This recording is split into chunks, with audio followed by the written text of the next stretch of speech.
बिस्मिल्लाहिर्रहमानिर्रहीम। मैं हूं नदीम इकबाल गौरी। आप मेरा फेसबुक और यूट्यूब चैनल मित्रू न्यूज़ देख रहे हैं। हम मौजूद हैं मित्रू के नवाही इलाका पीर शहीदें कॉलोनी मौज़ा भड्डा में। हमारे साथ मौजूद हैं आबद खरर। इनकी हमशीरा के साथ गुज़श्ता दिनों ज़्यादती करने की कोशिश हुई है, तो इन्होंने थाना मित्रू में एक तहरीरी दरख्वास्त दी जिस पर पुलिस ने कार्रवाई नहीं की। अब सूरत-ए-हाल ये है कि जो मुखालफ फरीक है वो जब भी ये शहर मित्रू के लिए सौदा सालों की ख़रीदारी के लिए जाते हैं तो वहाँ पर जो है इनके मुखालफिन इन्हें हरासा करते हैं और इन्हें अब ये सूरत-ए-हाल है कि इन्हें घर से भी नहीं निकलने देते। मेरे साथ मौजूद हैं आबद भाई। मैं आबद से पूछता हूँ कि क्या मामला, क्या मसला है भाई वैसे? अस्सलाम वालेकुम। असें आपदे रोज़ी दे चक्कर च बाहर निकले, असें मेहनत मजदूरी करन, बालड़ी सारी बाहर निकली है, बाहर दो बंदे लुके बैठे हैं।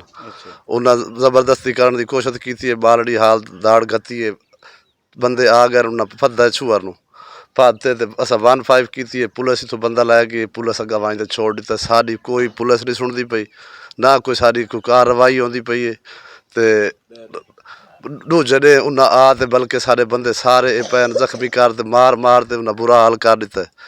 तो हुण अस शहर नहीं वाई सकते, डांगा सोटे लाए थे, राइफल लाए थे, मित्रू शहर अग्गा पिछा साढ़े घर के अंदरों बाहरों घूमते बदन पे। अस माइए चैसूँ बंदे चैसूँ, पुलिस सारी काई नहीं सुनी। जी चाचा।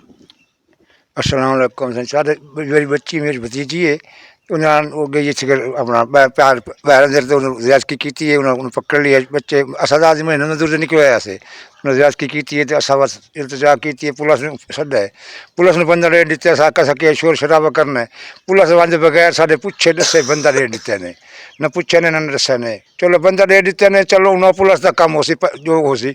इस के साढ़े बाहर रोड बंदे जेले अस बाहर निकलते मोटरसाइकिल से बाहर निकलू जिदे निकलू 10-20 बंदे साढ़े पिछले मित्र सौदे लाने उत्थे कर 5-7 बंदे तो पक्के पाए गए। उन्होंने जख्म हालत तो तुम वही फोटो दिखे सो, सारा कुछ दिखे सो। सारे बहुत ज्यादा की सारी मेहरबानी की सारी सुनी भाई। सदीक मित्रू साहब दसो के मसला है?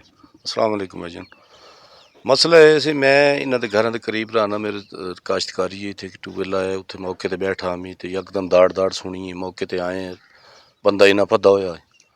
तो अस 15 कॉल की, 15 आ गई है, पुलिस वाले लै गए बंदा सारे को।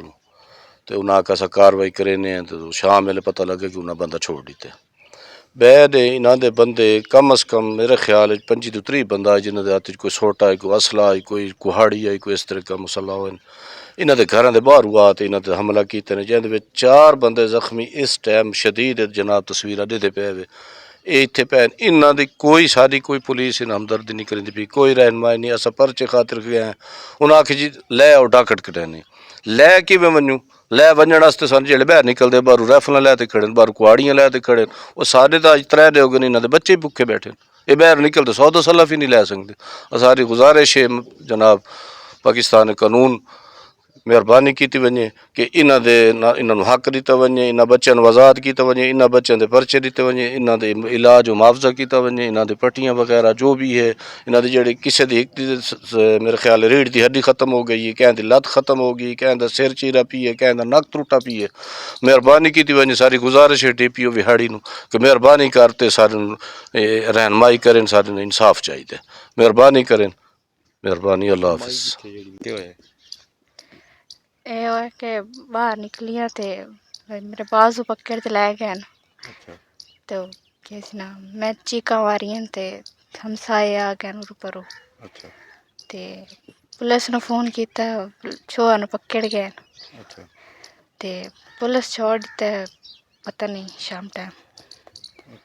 हाँ जी। हुण तू क्या चाहनी है? इंसाफ चाहिए।